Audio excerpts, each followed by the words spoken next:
好，欢迎回来，来看到国际间这个画面了啊！原因是因为呢 ，F-15传出坠毁，而且呢，这个场景是在波兰，他们本来其实是要办一个航空展，所以在彩排，结果突然之间呢，这个 F-16战机在波兰中部为航空展彩排的时候坠毁，目前驾驶呢，他的这位飞行员是已经死亡了，但是呢，也因为这一起的意外事件，现在传出有可能所有的表演是会全面取消的。但其实呢，目前波兰还有另一件事情，很多人在讨论着，因为它的位置其实就在乌克兰的旁边嘛，那等于就是这个所有的战争第一排。那目前传出说，如果呢他们自己内部有一些争议，比如说还要不要继续再帮助乌克兰这么多啊，或者是呢给他们的相关的经费等等的话，那有可能会牵动到乌克兰的战时通讯，也就是这个星链服务，说恐怕呢会有可能中断。其实目前俄乌战场并没有完全停滞下来哦，虽然我们先前听到了就是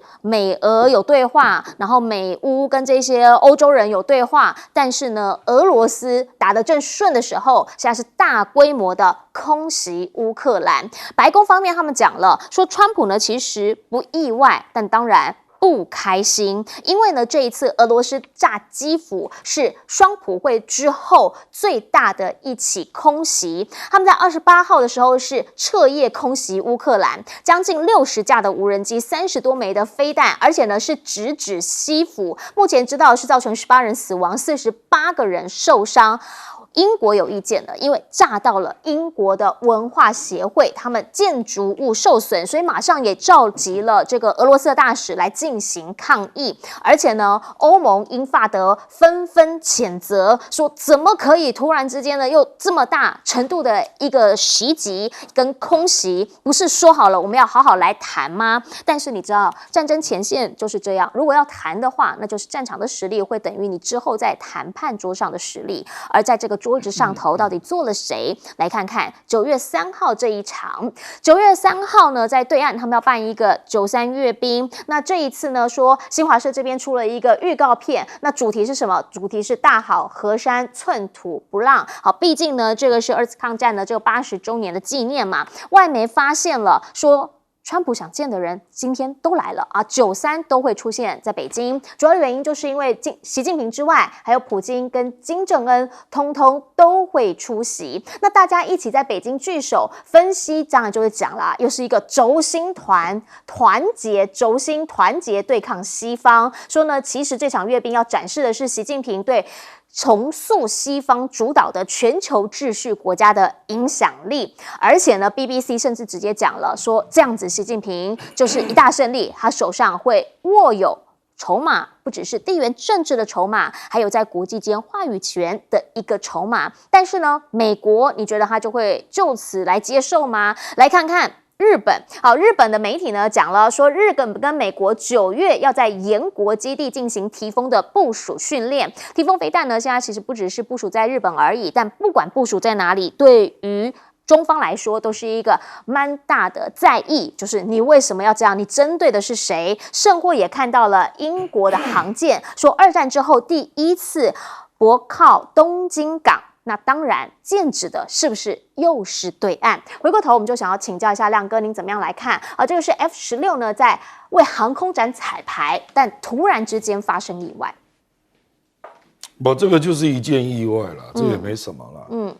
不过我觉得波兰对新链会有不同的态度。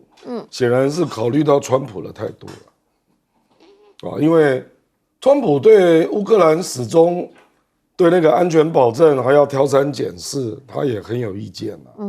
你使得最终局的谈判没有办法进行嘛？因为白俄罗斯都讲了，说希望中国也加入，是这对乌克兰有什么不好呢？你就送到联合国安理会来讨论就好了嘛。那另外我觉得这样啊，这次93阅兵啊，其实中国大陆展现的不只是军事啦。军事当然很明显就是针对美国嘛，就是第一岛链、第二岛链区域拒止的能量全面建立了，包括水下的空中的，还有各种这个超高音速导弹，它这次都会展列嘛我觉得还有另外一点也值得注意了，就外交的能量啊。其实你可以注意到哈，因为你要对比的是2015年谁来出席啦，是，比如说这次印尼的总统亲自参加，对，马来西亚也是总理亲自参加，是，连新加坡都是副总理亲自参加，这个就展现出中国大陆对东南亚的影响力。这个2015绝对没有哦。那其实那个欧洲大部分的国家没有来啊，也不是因为中国啦，而是因为普京啦。因为普京就站在阅兵台上，你欧洲跟他站在一起，不方便，他们会觉得很不方便啦。就是你美国是大国啊，大国有免疫力啊，那欧洲国家做不到啦。所以我并不认为说是欧洲国家就真的在抵制中国，因为2015他们也是有，比如说当地的大使啊，也是有零零星星的参加啦。这个倒没有那么敏感，而是因为 BBC 讲对了啦，就普京在上面，金正恩也在上面，那这个战略的意涵就比较重了啊。那当然最忧虑的当然就是日本嘛，就是这3个国家都跟日本不对头嘛，所以可是我觉得要从军事对美国在第一岛链、第二岛链的影响，还有中国在东南亚的外交势力的扩张，用这样来看会比较完整了。是，请教一下税将军。这个问题啊，我们看好几样东西配合的。这个中国大陆跟俄罗斯跟金正恩3个人呢往那边一站呢，对，那就是跟西方对抗的味道就很重了。3个都是有核武国家，而且军力都很强大。那美国现在在做什么事？美国就发现，自从关岛对于第一岛链的支撑力量不够，因为你关岛距离中国大陆西南沿海太远，对，所以他积极在经营2件事情，一个是把菲律宾北部的吕宋岛把它慢慢军事化，对，第二个让日本的抗中情绪更高升，刚好这个时候又有南京照相馆的这一系列的电影出来，那中国大陆的仇日情绪也很高，那么日本的仇中的情绪也很高。日本以前对台湾的问题只是政客放话了，台湾有事，日本有事，但是真正日本的政治精英并不愿意卷入。那现在呢，美国在那里烧火嘛，所以美国这2次的军演都大量动用到日本的军舰来参加，澳洲只是小配角啦。那在吕宋岛就玩的把戏就是要建立弹药库嘛，每次演习完了提供飞弹就不带走嘛，就这边就好，因为什么吕宋岛？因为吕宋岛离台湾很近嘛，就隔一个巴士海峡。我看美国的想法就是慢慢利用他以前就在做，我以前讲的火力前进，兵力后退嘛，那就慢慢把吕宋能不能变一个支撑点？那支撑点目前看来只能放弹药库跟飞弹，是。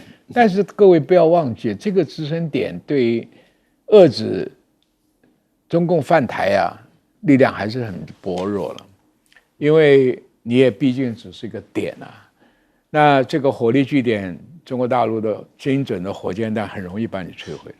那日本要不要付出代价你被摧？所以这个问题到目前为止，中共的战略部署还显不出有足够的威慑力量。所以台湾也不要迷信说，哎呀，菲律宾有美国的进驻火力的，台湾就安全。因为这个话，你只要看美国的政客放出来的话，他第一个先决条件就是你台湾要有足够的自我防卫力量。我跟各位讲过，几十年前我在美国就听他讲，他给我打的比方更强救护车不救死人，你听懂这意思了吧？你要能活下来。但问题现在回到我们在台湾，如果面对这么优势的进犯的兵力火力，我们能活得下来？所以这个前提不存在，美国就不会做损兵折将的事情。所以台湾一再鼓吹美国可以支持台湾能够在这个战争里面存活下来，那不抵是痴人说梦啊！你想，如果他真的是武力犯台，美国的资源加上后续的资源，中国跟美国的火力都打在台湾老百姓头上，你是变成双重打击。那现在的问题，经济已经快要被美国掏空，再加上军售又把我们的经济这个也掏空，内部又不团结，又还指望美国的介入，我觉得是有点痴人说梦。是，来请教赖老师。美国总统川普跟普丁见了面，谈得很愉快。接着泽连斯基被叫到白宫来，欧洲7个矮人不请自来。那谈完了以后，川普的态度很简单，要签和平协议。是要签和平协议，那条件当然就是割地求和。泽连斯基不同意。泽连斯基不同意，看起来这个对基辅的再次的第2大的猛烈的攻击，我觉得美俄之间应该有默契。所以美国的回答很明白，就是不意外，那就是有默契了。那这个默契的意思也就是认可了，默认了。然后但是不开心，不开心是假，不意外是真。换言之，也就是你泽连斯基不肯妥协，欧洲你还要打。那美国的态度讲得很明白，就是不给钱，不给武器，不给弹药，不给人。要武器弹药可以出钱来买，钱谁出？欧洲人出。向谁买？向我美国买。他要赚一手，态度已经讲得这么明白。那要再打下去就继续打。所以对川普来说的话，跟普丁有这个默契了，就继续打吧。打到真的乌克兰不想打了，欧洲说我够了。然后在这个时候，我们就好好坐下来谈怎么签和平协议。所以我觉得后面的攻击会更加的猛烈。另外有关于93阅兵，中国大陆所邀请的这些人我个人觉得应该要从上海合作组织的角度来看，是，也就是以中国为核心，以上海合作组织为一个地缘政治的版图往外扩张了。你看往外扩张到哪里？蒙古国了，进来了。然后俄罗斯一直到白俄罗斯，已经到欧洲的非常西边了。然后再往南走一点，塞尔维亚，还有就是斯洛伐克已经往南走了，到南欧这边来了。接着你会发现进入中亚5国这个地方，中亚5国再往下走的时候到伊朗去了，是，这已经到中东了。接着就进入到亚塞拜然跟这个亚美尼亚，就是高加索区了，这整个都连成一片了。再往南亚走的时候，巴基斯坦、孟加拉他们就进来了。再往南走，你看东盟的国家都几乎都大国都进来了，包括印尼、马来西亚还有就是缅甸因为泰国现在政局不稳定泰国的总理是代总理，而这个原来的塔信的女儿，她现在正在要求宪法法庭让她恢复职位。但是你看柬埔寨、老挝也都进来了，所以到东边朝鲜半岛的这个朝鲜，就是北韩，也都全部都加进来。我觉得这形成了一个地缘政治的一个外环区，已经形成了以中国为核心的一个外环地带。这个是一个很大的突破性的一个发展。其实为什么欧洲国家、美国会提心吊胆？就是中国的军事实力、政治、经济、科技实力已经展现它成为一个有吸引力的一个权力中心，它已经形成了，它的形状已经非常的明确。我觉得这叫做一个新的地缘政治中心的形成已经出现了。好，那我们回来就要来聊一聊。那美国呢？美国呢？现在其实他们内部自己有一些问题跟一些争议，等等回来聊。Okay.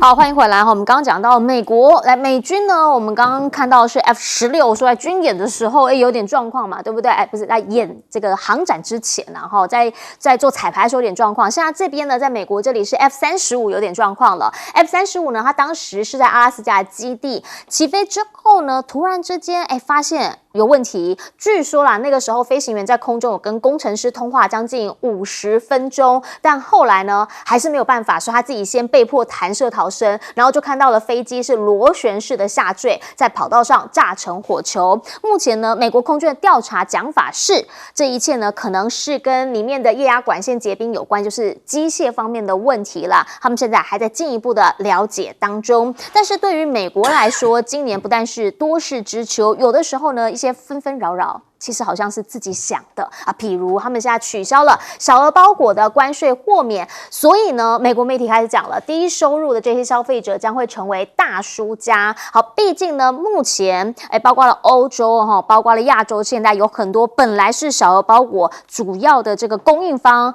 大家也都在讲嘛，那如果这样的话，那生意可能也很难做了。经济方面的困境之后可能会出现，因为关税还没有完全谈完，但是联准会这一仗，川普不想输。好，他目前呢是解雇了这一位联准会的理事，叫做库克。讲法是说呢，他自己有一些私人的问题。那后来呢，这个解雇被认为是违法解雇，他一状呢就告川普啊，甚至呢连鲍尔也把他列为被告，就说你怎么可以直接用这样子的理由来免除我的职务呢？那针对此，白宫方面回应，他们要据理力争，因为川普的讲法是，你去贷款的时候，你的那些收据啊，你那些资料有作假的嫌疑，所以才会因此把你开除。那后续怎么样，要看他们司法战了。而另一个呢，则是川普不喜欢的，会不会都被开除？这个是美国的 CDC， 也就是他们的疾病管制局的这个主任呢，说也被免职了。理由是什么？李威特直接讲，就是因为你没有办法让美国再次健康，不符合川普交付你的任务，所以就直接把你给免职了。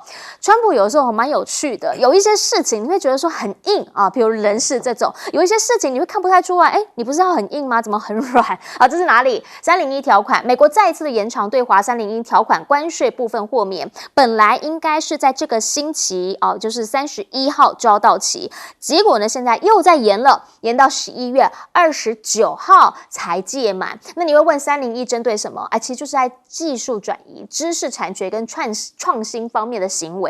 如果你真的没有这个关税部分免除的话，其实你们自己内部厂商也会有很多问题啦。就像是你不发给那些学生签证，你自己内部的学校也会有很多问题啦。所以呢，川普在讲了，我们也需要中国留学生之后呢，现在传出中国留学生给他的签证最长4年。好。但是如果是传媒，也就是传播媒体，包括了记者，包括特派等等的话，现在只给他有效期限是90天。那这个算是他们一个有差别的举措，因为先前记者在申请记者签证的时候，大概呢都可以有好几年。那当然跟你每一个单位会不太一样，但现在已经把它完全限缩到90天了。那个部分呢，则是我们刚刚讲的301，还可能会牵涉到一些科技的产品或者是创新等等。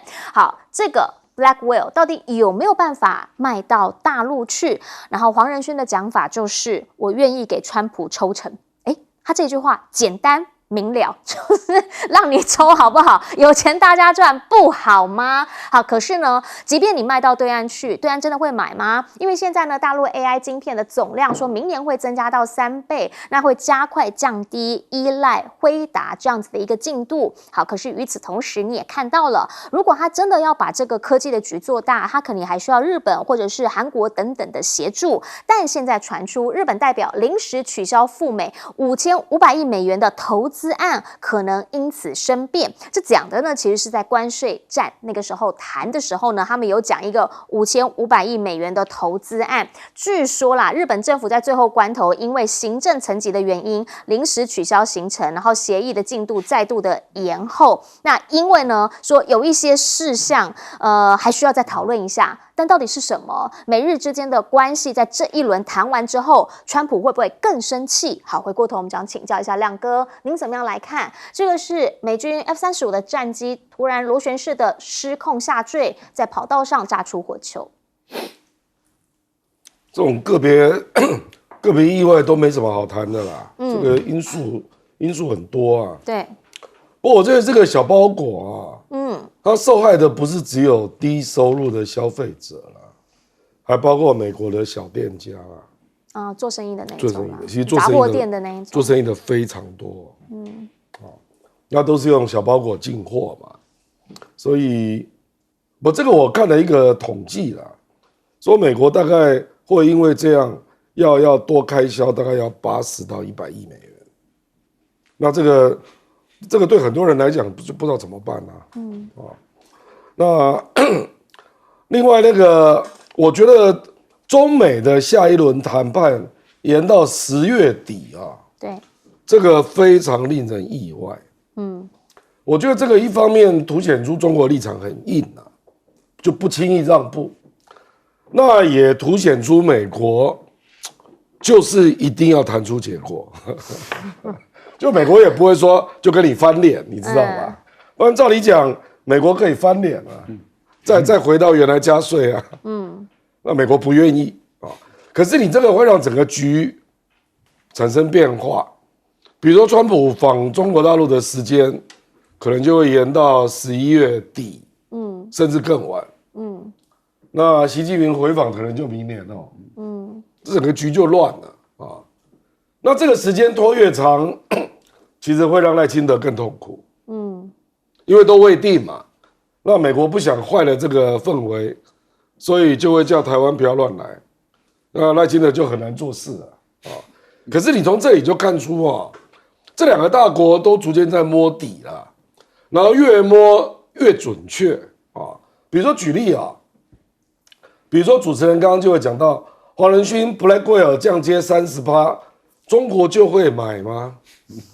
这个问题以前不会有人这样问，可是现在就会问了。是，就中国大陆就会想说，我华为就要从10万片变成30万片的产能，我一定要买吗？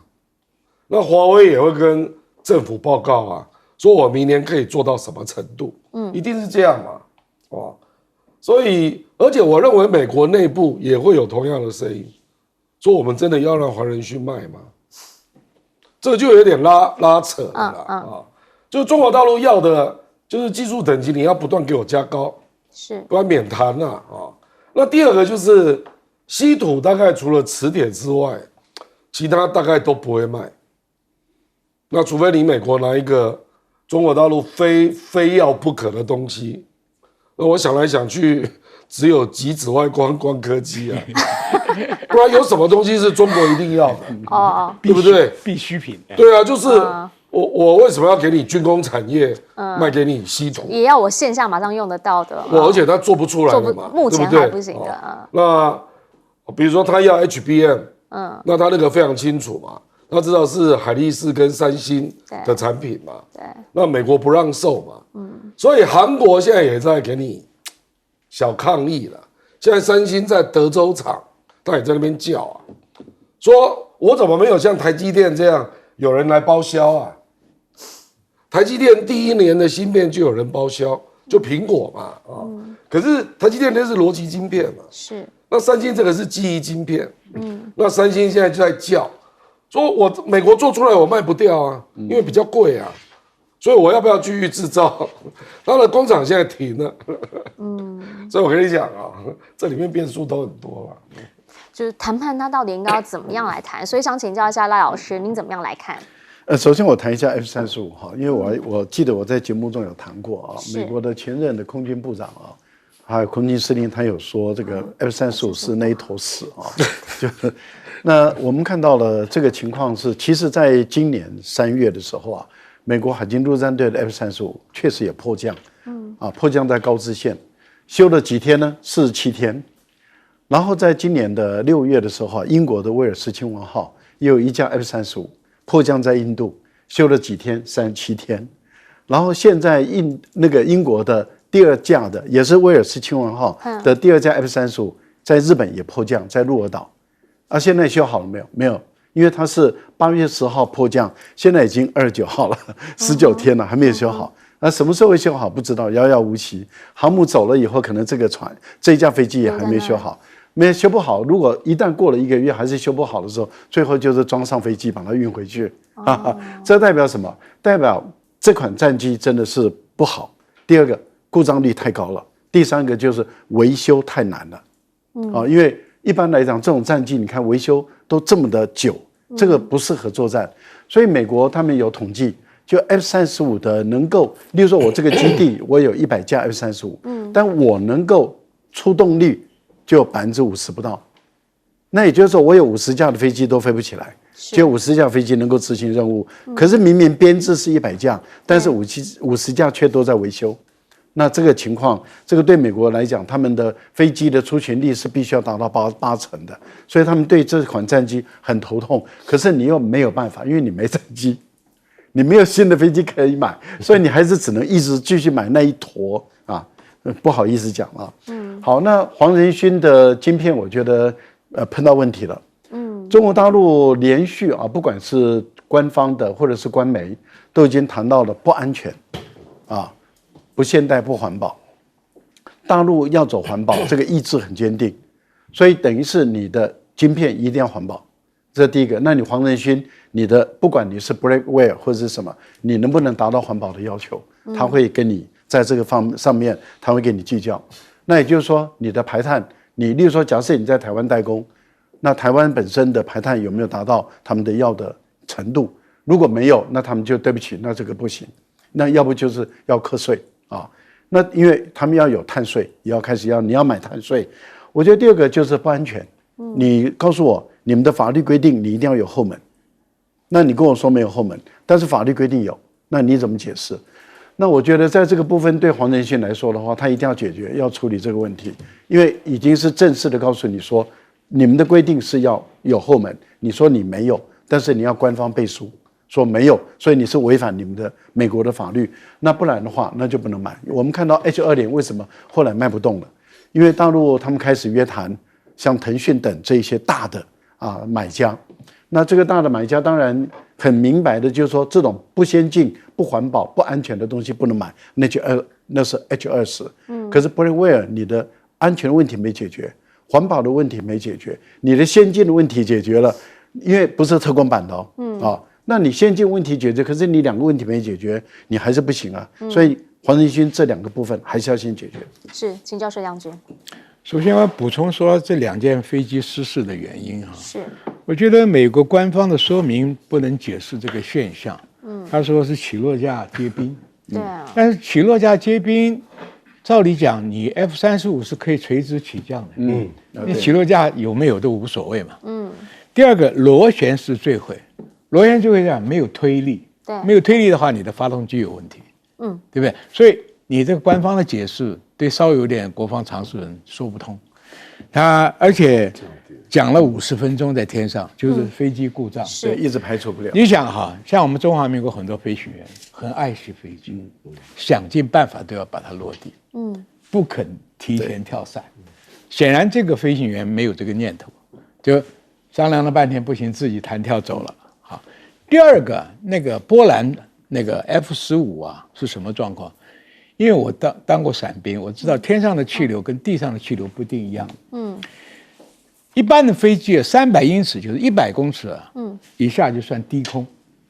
你看飞机最危险就是起飞跟降落嘛。是。那降落比起飞危险。那可是这架飞机是做俯冲表演。它跟降落有什么不同？因为降落已经在很远的地方慢慢降低高度，飞机的油门减小，速度维持在223海里的这个推力的这个速度在前进，平安着地。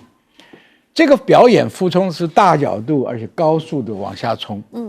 你想想看300英尺就100公尺高。他俯冲要表演人家看的话，一定是在屋顶上面的高空，从你掠过才能显示出特技嘛。他很不幸，就在下来的时候碰到下降气层，拉不起来。下降气层就天上的空气帮你往下一按，你本来已经只有30公尺高度的高度这一压就碰到了，所以这个现象，一个前面是因为天气问题，后面这个。你飞行员也没尽到责任。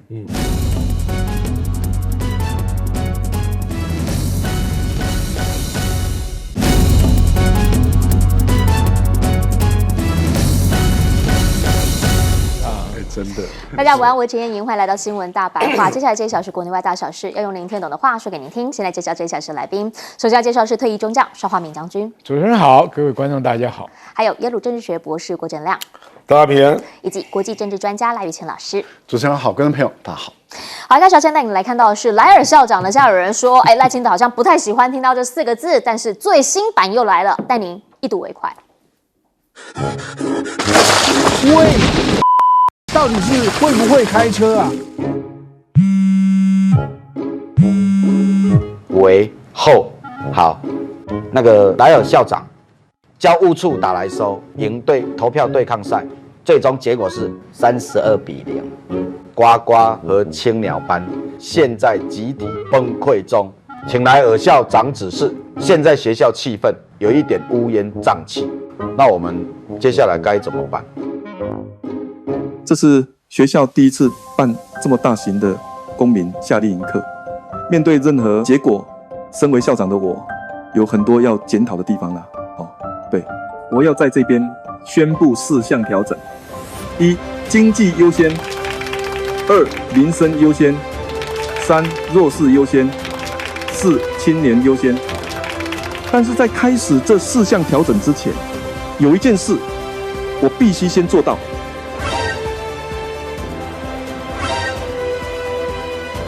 我要先把说谎跟呼吸一样自然的坏习惯改掉。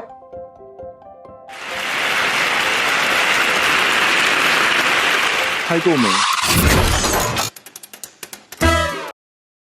好，按下去之后会发生什么事情？大家都不敢想象了。但你要知道，现在赖清德所做出来的最新针对他的民调呢，发现不满意度是已经破60%了。小丽媛老师就直接示警说，接下来民进党会变得极为艰难，甚或啦，现在在政党好感度的部分，国民党呢，我们还是希望不要太开心，因为国民党现在第1名，你知道吗？36.3%，第2名民众党甚至还赢过民进党33.1%，在党团总召的部分，比较有趣的是，黄国昌35.9%的好感度，傅崐萁24.4%。至于柯建铭总召呢，可能是因为先前大罢免的关系，有了一些业力反扑，现在14.3%是最后1名。所以我们也想问，因为这样就要把它给换掉它真的就没事了吗？来，现在呢，在党内已经有了连署书，签的人有多少？有一说啦是10几个人，但也有一说是已经过半。目前内容大家都不知道，但据名有签的是他王世坚，说这是给他最后的温柔啦，劝他放下现在的位置。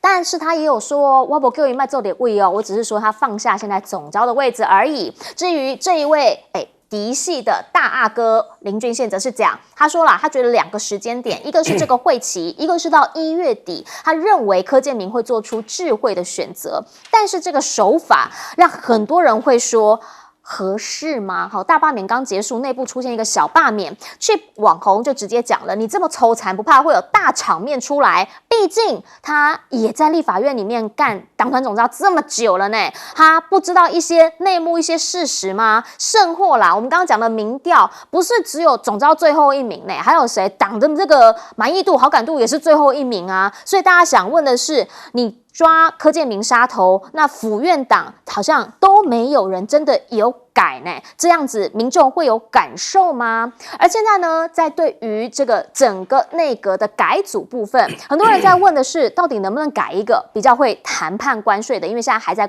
当头嘛。可是呢，当有媒体人出来爆料说，其实郑丽君都没有见到美国人的时候，今天有公布照片了。这一张照片呢，就是他跟商务部长卢特尼克的合照。好，但是呢，大家也有人在讲，这张照片如果真的都公布出来，还说取得美方这边的同意的话，那为什么不一次公布？譬如说啦，就是日本、韩国、越南，大家都有这种开会照，因为人家问的是开会照嘛，网友就说你给一张2人合照，这个还是没有开会的证据。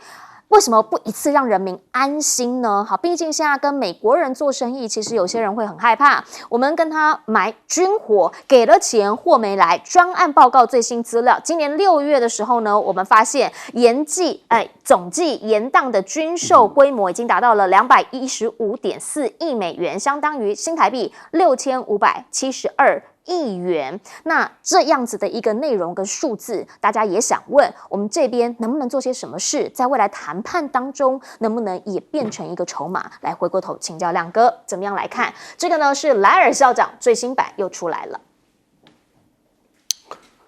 事实上，几乎所有的问题都指向民进党最大需要反省就是赖清德本人啊。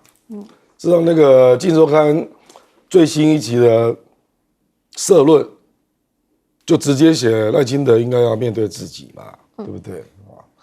大概很多人都说那篇应该是姚人多写的啦，那你就这样可以看到嘛，不管是哪个角度，都看到赖清德就是一个不愿意负责任、没有担当，然后到现在还要把好像大罢免的罪责都要赖到柯建铭头上。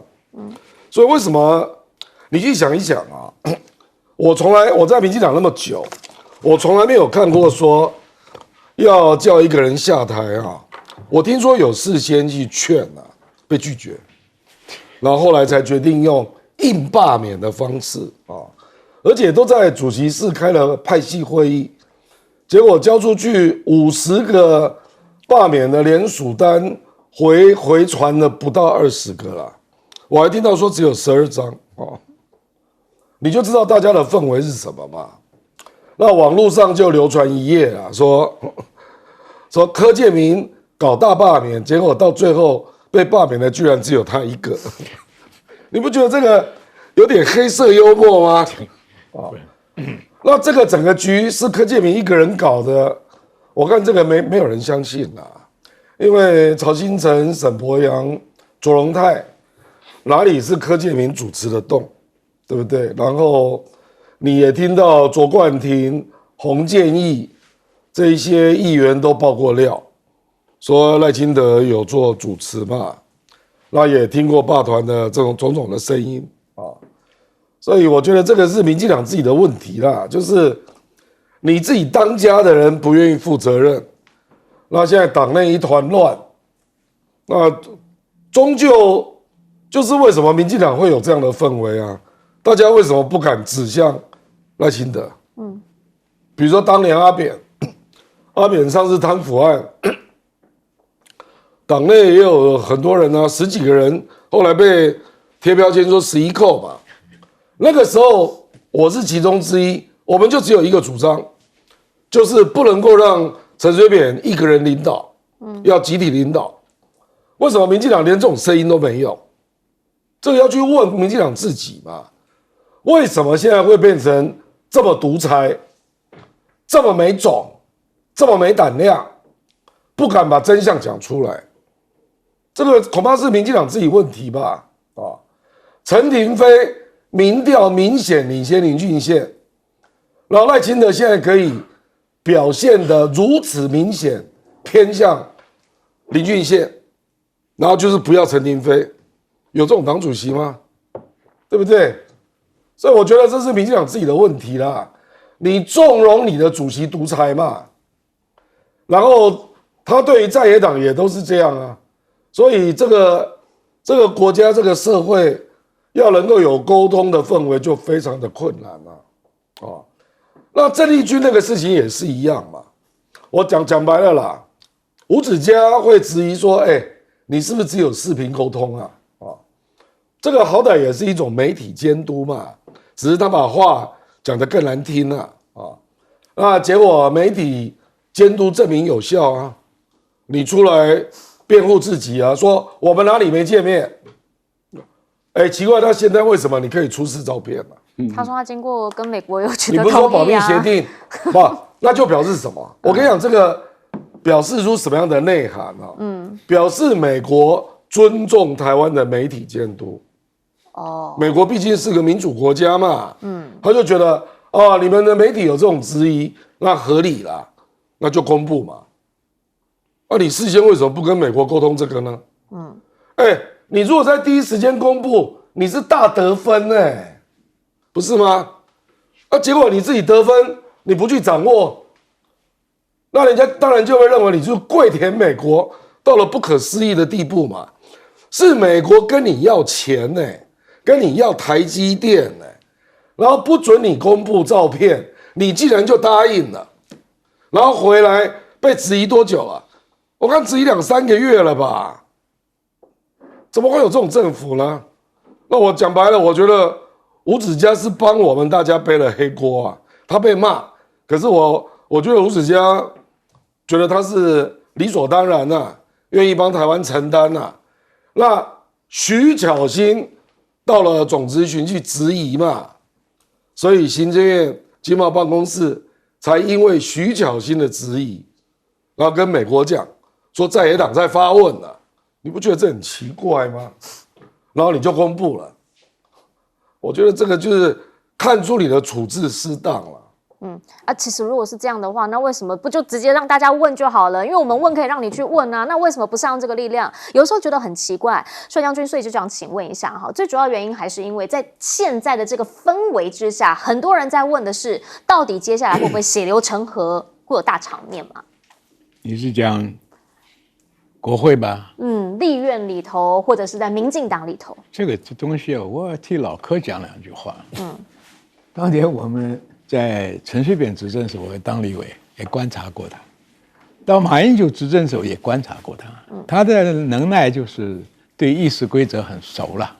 虽然在马英九执政的时候，他也能够周游其间呢，所以我觉得这个他应该把这个衬衫脱下，背上是精忠报国，自比岳飞啊。我不是被秦桧害死的，是后面还有一个赵王，宋朝的赵构。结果今天局势不这样吗？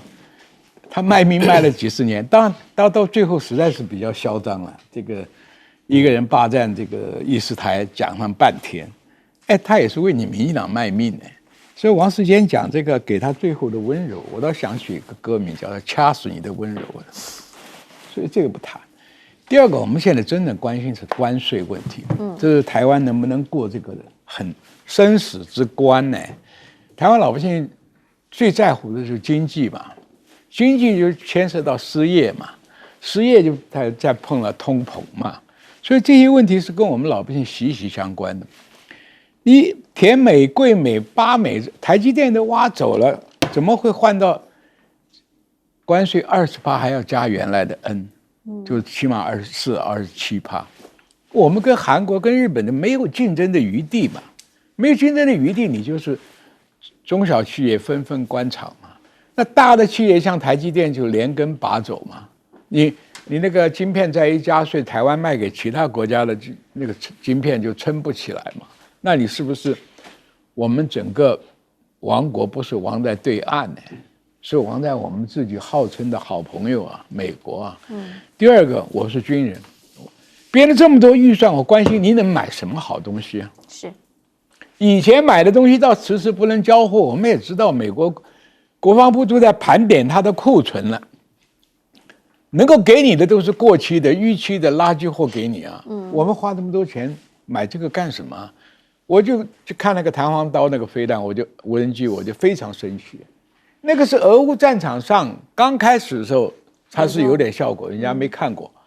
等到后来，全伊朗的也好，乌克兰的也好，俄罗斯也好，无人机都进步不知道多少阶了。你现在拿那个卖给我们，那你又面对是人家对岸的是无人机大国，你何以保持台湾的安全呢？花了这笔钱，我们又伤了自己，伤筋动骨了，经济垮了。还要敲出一大笔军火费，要买一些没有抵抗能力的武器，再加上美国经常放话，你们要自我防卫，要站得起来。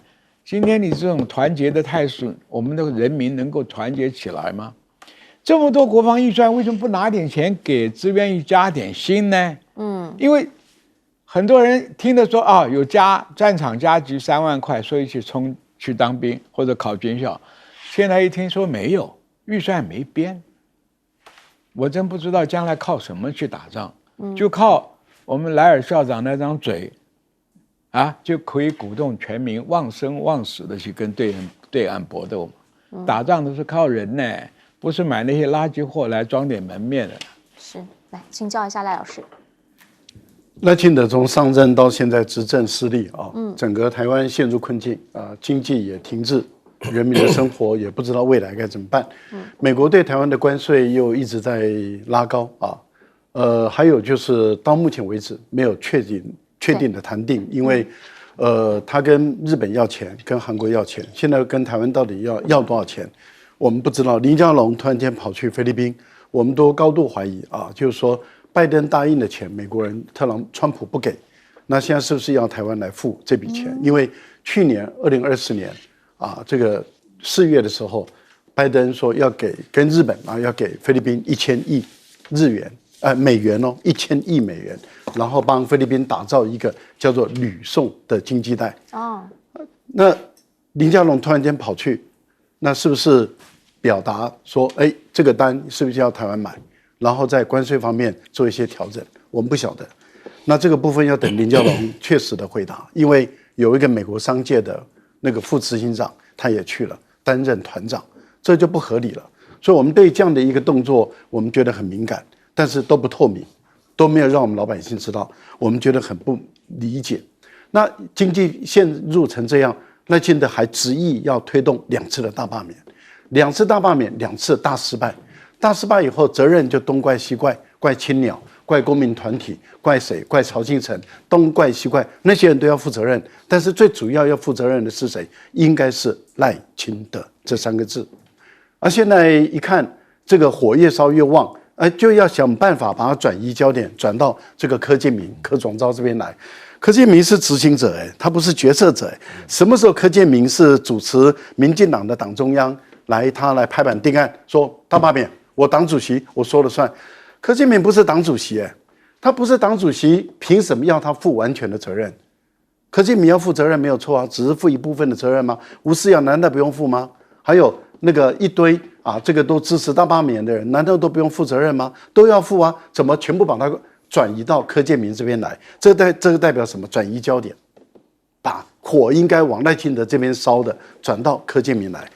我觉得把柯建铭欺负他，讲话讲不清楚，还好他的文章写得好，而且用的文章都是写我们中国的文章就是中华文化真的是博大精深。